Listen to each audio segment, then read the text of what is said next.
Okay, we've got a little bit of news to get through this morning.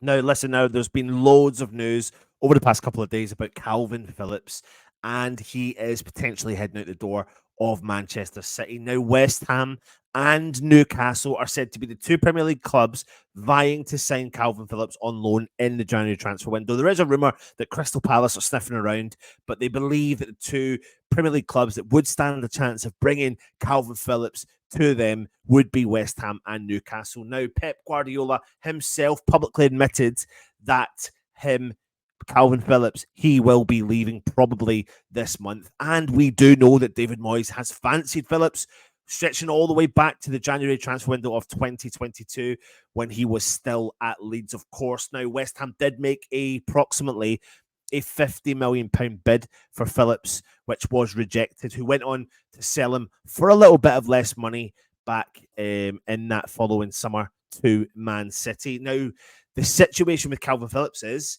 his place in the England squad is at jeopardy and could be at much risk. Now, it doesn't mean it's definitely in jeopardy, but it could be in risk.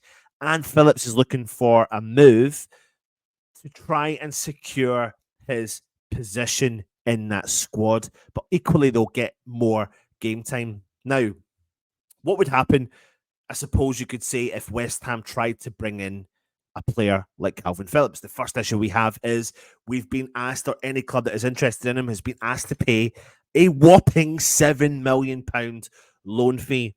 There has been quite a few conflicting reports stating whether or not that Manchester City are including an obligation to buy, but other people are claiming that there is no obligation or option to buy the player. It's just going to be a straight up loan, but we would have to wait and see what those terms are. What we do know, though, is David Moyes does like this geezer. Now, Calvin Phillips is still expected to leave Manchester City before this window shuts.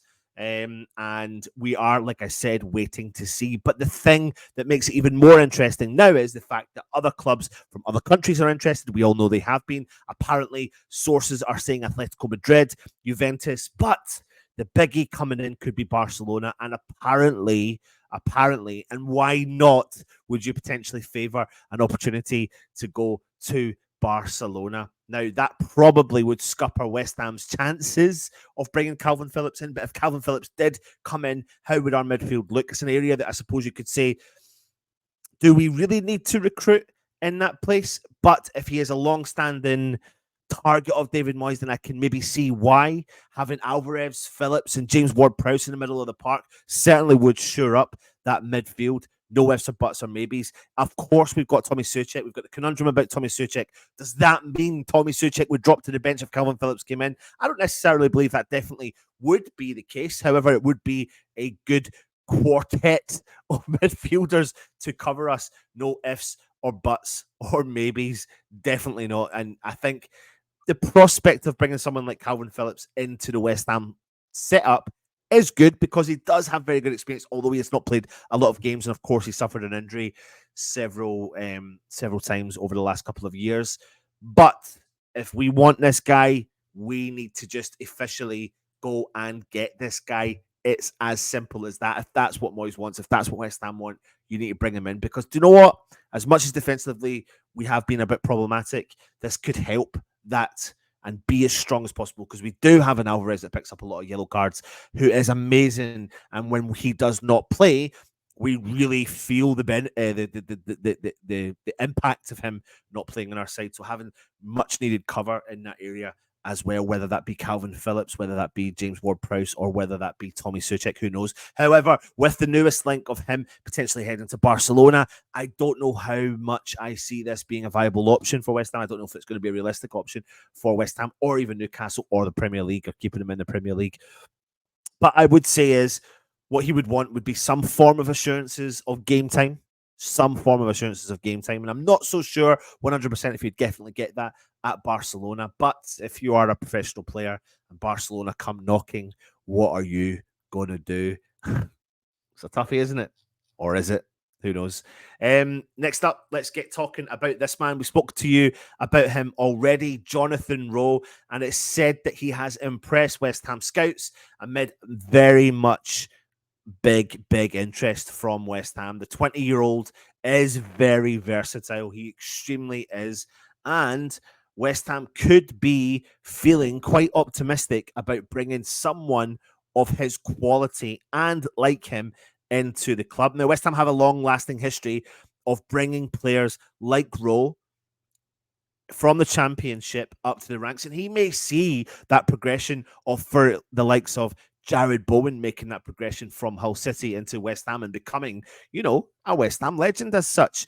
He can play on both sides and through the middle behind the striker, so he gives us many options and options that David Moyes absolutely would love and lap up 1,000,000%. So I definitely would like to see this one. This is the one I would be excited about the most if we could bring someone like him in.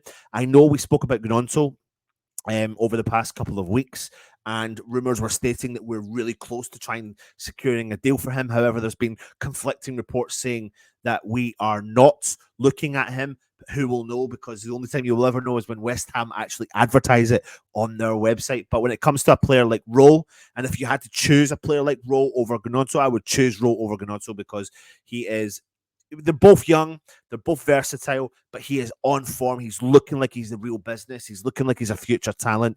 And I think that West Ham have got a good, decent history of looking at the Championship and progressing those players up through the system. And if we do look at getting Benrahma moved on, then it's a no-brainer bringing someone like him into this club. So fingers crossed we can get this one. This is the one. This is the one I would like. This is the one I would like. But what do I know? Put your comments in. Let me know your thoughts on Rowe. Now, guess who's back? Back again. Kudus is back. Tell your friends he struck a brace for Ghana as they picked up their first point in the Cup of Nations, African Cup of Nations, when they drew 2 each against Egypt in Group B last night. Now, he's got 6 Premier League goals to his name so far. And he was amongst the goals for the Ghanaian international side, of course, managed by Chris Hughton. Now, when I seen his name on the starting list, I was concerned. I was edgy. I watched it. I was like, don't go near him. But equally, though, do you know what? He's at the AFCON, and if anything, it's a positive that he's playing because he's fit. And secondly, he's banging in the goals, and he looks like he's meaning business. He really was their biggest outlet, and he was causing everyone problems left, right, and centre. And the only reason really when Ghana came into problems was defensively, and Egypt took their chances when they were presented with them.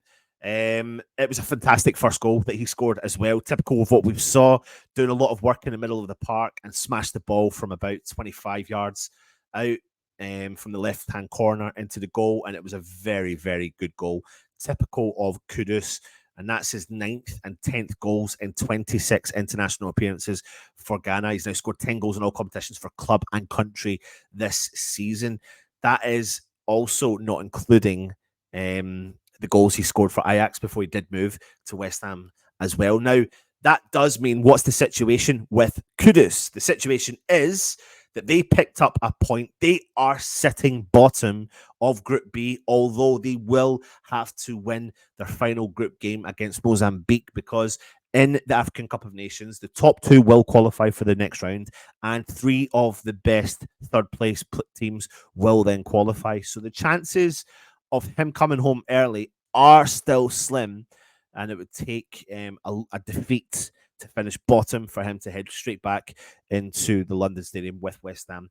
But either way, do you know what? If you have to look at this as a positive, he's back fit, he's playing games, he's scoring goals, and that's exactly what Mo Kudus does. Now, listen, the most ideal situation for West Ham is we bring Bowen, we bring Paquetá, we have a fit Kudus back within the next couple of weeks. We sign a couple of players, and we players of the quality of Rowe, and if we bring in a Calvin Phillips, then so be it.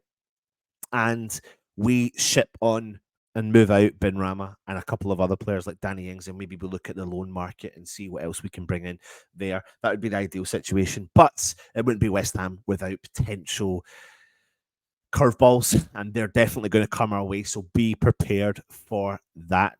That is your morning latest news. Join Russie B for a bit more news coming up later on this afternoon as we give you rolling out non-stop West Ham content.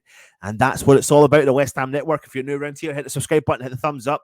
Please leave us a comment. If you are interested in becoming a channel member, hit the option to join our membership program. Thank you very much for watching. And of course, take it easy, everyone. Come on, you Irons.